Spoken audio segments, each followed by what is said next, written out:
Thank you for catching up. Now we are exactly right on time. So the next speaker is Dr. Sasa Milojevic.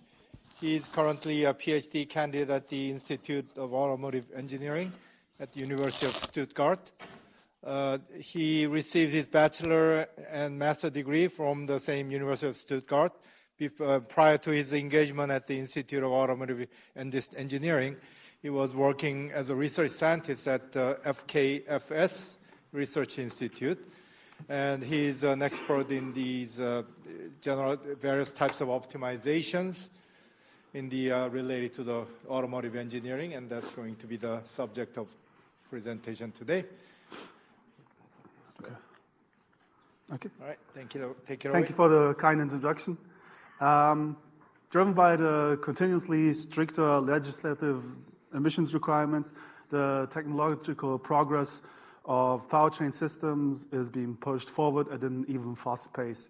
So this not only adds to the existing complexity of proven propulsion concepts, but also complements them with alternative options such as hydrogen, combustion, and the use of e-fuels. As already known, my name is Sasa Milojevic, and I'm a research scientist at the Institute of Automotive Engineering at the University of Stuttgart. And in today's talk about the optimization of high-efficient powertrain systems powered by AI and ML, I will share how we use AI and ML methods to support optimization, problem-solving in the development of powertrain systems. So first, I'd like to get a little bit more into the detail of our motivation and specify the areas where we actually would like to provide a data-driven support. As I go along, I will discuss methods for the steady-state optimization and the transient optimization, and I will be concluding today's talk with a summary of the findings before just come back to the outlook, where we'll take a look at a current research project of ours.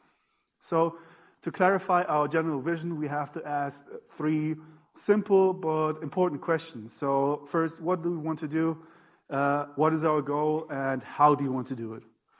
As for what we want to do, it is pretty obvious. Actually, it's deductible from the title of the talk. We want to apply AI and ML methods in order to aid the optimization of powertrain systems. So why, or actually, what is our goal that we are pursuing this way? We want to potentially improve existing procedures as well, because with the new world, we are facing more and more often multi-dimensional optimization problems where we don't have enough foreknowledge to actually have a robust solution to them. So it is important to how we pursue this goal.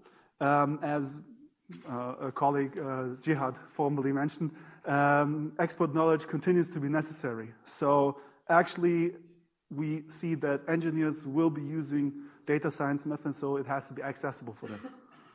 So, however, there's a small problem with AI and ML approaches, because usually they bring a rather major problem with them, as most AI projects are more like ideas, where you fastly lose the sight of the practical use. So for this reason, my research and the research of the IFS focuses on the application of these methods to real-world development tasks. So we believe that the greatest advantage emerges actually when we consider it on a systematic level. So potential problems can be categorized, as I previously mentioned, to stationary and transient problems. But in this context, one-fits-all solution is not really applicable. So we have to choose the methods according to the problem that we want to tackle. So for steady-state optimization, it is a good idea to first support the conventional optimization approach by replacing the physical modeling by a faster data-driven approach. In order to provide engineers with the access to the capability of actually generating neural network models, we've introduced an AI toolbox that we are using internally. And basically, it has two tools. It is the data handling and some predefined modeling setups. So the data handling itself includes 3 directly applicable functions. So the first one, and maybe the most important one, is actually the function of data generation. So what do we mean by that? In most cases, the experimental data actually that we receive doesn't provide a sufficient basis for the application of AI methods and AI and ML methods. Because either the size of the data set is too small, or we can't even get it as it's usually a little bit restricted. So as a result, it is necessary to implement a scalable approach to generate data which has high quality and is structured. So regardless whether the data source is self-generated or an external data, we must additionally ensure that the correlations that are represented by the dataset are reproduced in this dataset actually. So we use to do a plausibility check by using simple correlation matrices. At last, the pre-processing of data series is necessary as well and has to be made available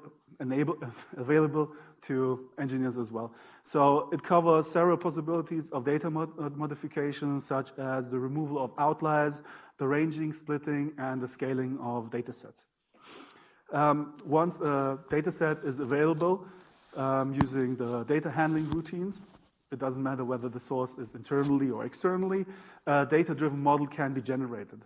So a neural network model for the prediction of physical quantities will be trained using supervised learning, for which a semi-adaptive learning procedure will be applied. In order to simplify the building of ANN models for engineers, with limited knowledge in the field of data science, preliminary DOE studies for the typical use cases have been performed, which resulted in recommended ANN structures. On the right figure, it shows an example of DOE in such way where we studied different combinations of hidden layers and a number of neurons in the hidden layer. So this approach has been extended to the settings of the learning procedure so that we can actually have a training with a robust result by using a default set of training hyperparameters. The semi-adaptive learning procedure is designed in a way that if you are a more advanced user or you do pose to have a little bit more of a background knowledge, that you can adapt certain options of the learning procedure to tackle the problems that you like to tackle in a certain kind of way. So in the previously mentioned recommended ANN structures, there's a distinction to be made between 2 different forms. One is if you want to predict labels which are system integrated. So in this case, the ANN structure is pretty simple. Starting from the hidden layers, you will use layers with a constant number of neurons. On the other, I was a little bit too fast. Okay. On the other hand, if you want to predict a profile of a quantity, which is during a working cycle, then you will use a hidden layer where the number of the neurons per layer is fanned out. This could remind you a little bit of the decoder part of an autoencoder, which basically does the same. In both cases, actually, we use system-integrated quantities as features. The shown method for generating data-driven model has been applied on a variety of powertrain system concepts. So in today's talk, I will show the exemplary predictive capability for the combustion modeling of a hydrogen combustion engine. So first, we will consider the pressure at exhaust valve open for the prediction of a scalar label. On the bar chart on the left-hand side, you will see statistical values relating to the resulting absolute deviation. So the first one and the most important one is actually for us the mean deviation with 57 millibars, which is really low, while having a standard deviation of 75 millibars. You can already see here that we are able to predict this quantity and similar quantities like this very accurately. As a part of the evaluation, a data set of 20 million data points have been predicted. And as you can see on the left-hand side, the 99th percentile, meaning 99% of the predicted data points have an absolute deviation of less than 358 millibars. If we want to take a look at the prediction of time series, not time series, but rather profiles for a working cycle, the cylinder pressure profile is considered on the right-hand side. In this case, we will only take a look at a single data point, but this one is pretty representative. So at the data point with an IMAP of 36.8 bars and a peak pressure of 205.6 bars, we have a cumulative mean deviation of 40 millibars. And basically, you have almost congruent profiles. And the previously slide, we learned that we can make very accurate predictions using the data-driven models, but we didn't really show what actual benefit it has in the practical use. So to show this, we've replaced the combustion model of a conventional engine simulation environment by a data-driven model and compared the respective runtimes with each other. So in this case, we had a baseline simulation with a runtime of 100 minutes. And with the introduction of a data-driven approach just for the combustion, we were able to reduce the runtime to 62 minutes, which equates roughly to a time reduction of 38%. The theoretical minimum in this comparison is actually 49 minutes, which is the simulation of the flow path. But due to the kind of implementation methodology that we use for the data-driven combustion model, we can't really use that. We can't reach that. So what are the takeaways for the stationary optimization section? We've shown how a toolchain can be built, or what contents a toolchain has to have to apply AI methods by an engineer. The resulting data-driven model exhibits exceptional prediction accuracy, and the use of data-driven submodels in conventional simulation environments can lead to a significant reduction of the runtime. We'll move on to the transient optimization. After we discussed how we can support steady-state optimization, we are considering different options. So the status quo for solving transient problems, such as load chain problems, is basically a trial and error approach. This involves setting up a simulation environment by an engineer. What we actually do then is just carry out a DOE to find a solution, and the selection of the parameter range, which is defining the DOE, is based on the knowledge and the experience of the engineer. So that means that the efficiency and the quality of the solution is depending on the experience and the knowledge base of the executed engineer, which leads to a solution that is usually mathematical, not optimal, or not complete if you are not successful. So by using a machine learning method called heuristic search, this trial and error approach will be replaced by an automated methodical solution finding approach.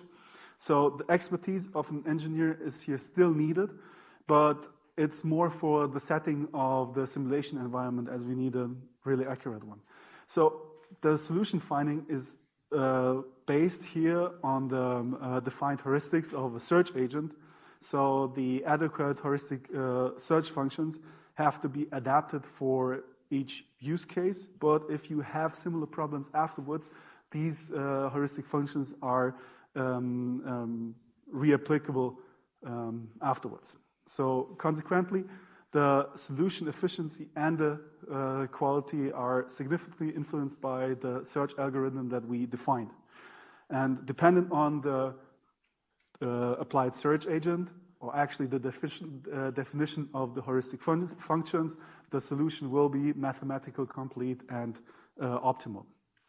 So the heuristic search can be used whenever the optimization of a problem is basically a pathfinding problem. To illustrate how this works, I would like to discuss the example of a load change. And a load change is usually starting from an initial state and the goal is to reach a target state as fast as possible.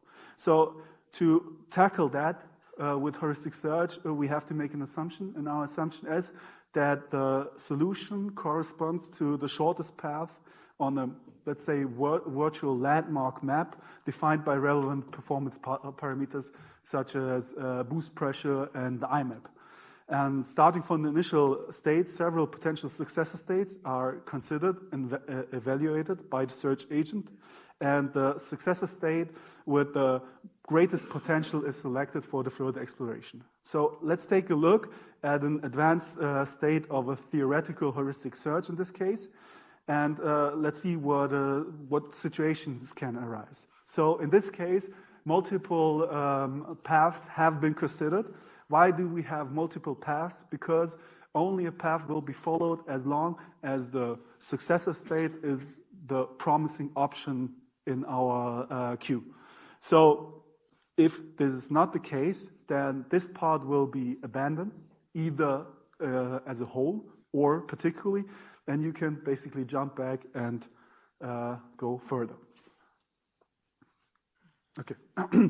So to show the potential of the application of the heuristic search for a modern SI engine, I want to show the results for the optimization of load change problem. In this case, we have a two-parameter optimization problems, which usually can only be solved, or in this case, only be solved by imposing some restrictions. So the control parameters in this case were the VTG position and the MFB 50. Due to the time constraints, I will only discuss the results superficially, but the dashed, okay, so the dashed lines are the optimization done using a controller which is built in the conventional simulation environment, and the solid lines actually are our optimization by the heuristic search. And as you can see on the left-hand side, in this figure, we are able to reach the goal state using the heuristic search a little bit faster than the conventional controller. And how do we reach that? Actually, by really actuating both variables that we want to do, both control parameters. And the conventional way, we fixed one of those control parameters. So what are the takeaways from the transient optimization section? We have shown that the heuristic search can be used for the optimization, in this case, of load change problems. The heuristic function defined in this approach is transferable for related problems. So basically, if you switch from one engine model to another, you can use the same heuristic functions. And the heuristic search solution has advantages over the conventional methodology. Having considered the steady state and transient optimization of powertrains, I would like to summarize the resulting insights. So we have shown that AI and ML methods can be used for the powertrain optimization and have identified exemplary use cases. We have shown that the use of these methods is actually beneficial. In addition to that, we've implemented in such a way that an engineer with limited knowledge base of data science is able to use them. And by this, we have basically laid the groundwork for the further investigations. So what are... Oh, yeah, perfect. I'm always forgetting to click forward. What are current research projects that we are looking at? So the ones that I presented so far are already done.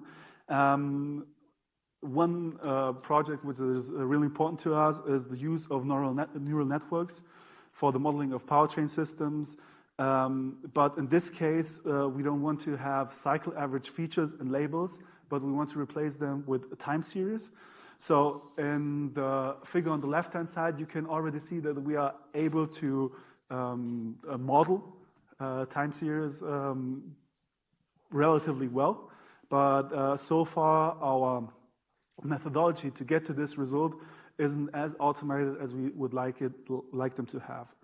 And another thing is we're diving to different kinds of applications as well. So in addition to the general system design, the field of calibration of internal combustion engines is a particularly interesting use case for AI and ML methods. So in this case, we are using reinforcement learning to train an agent which is adjusting control parameters in order to achieve a certain goal.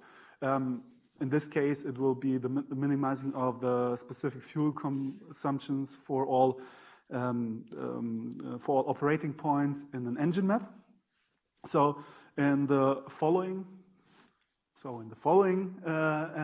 animation, does it start? Yes, now. You can see the following. So initially, we are not able to set the desired load when we have the goal of optimizing the fuel consumption, the specific fuel consumption in this case. And based on the feedback from each episode, the agent learns more about the general behavior of the system, which he has to optimize, and manages to accomplish this goal with an exception of a peripheral area right at the end of the engine map. So this actually really concludes the talk for me. I would like to thank you, and I'm happy to answer any of your questions.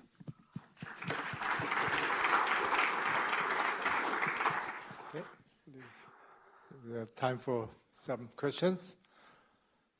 Way in the back.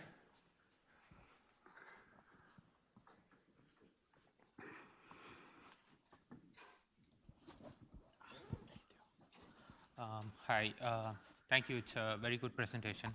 My question is to understand what limitations do you have, or what kind of roadblocks do you exactly have with respect to both the steady state optimization as well as your transient optimization? Because you seem to say like the DOE is more dependent on multiple parameters. It is also dependent on the engineers with respect to the transient optimization. So even if you overcome some of those roadblocks with your new methodology, what other kind of roadblocks or limitations do you have right now which you think you can overcome in the future? So actually, this is more of the suggested method for the optimization for the stationary optimization is more of a suggestion what we are able to do right now to make it more easier for an engineer in order to basically do the same thing that he's used to, but faster, because the models are running faster. Ultimately, we can use other optimization techniques such as reinforcement learning later on to do the optimization in the stationary field. And currently, the most limiting part of this is the general runtime of our simulation environment. So if you do reinforcement learning, the most crucial thing is to have a very fast simulation model. And so far, our hybrid engine models aren't fast enough, which why we want to do models, as I said in the further outlook, that can basically replace the whole engine model to a data-driven approach to be able to achieve the runtimes necessary for such advanced optimization strategies such as reinforcement learning. Any other questions?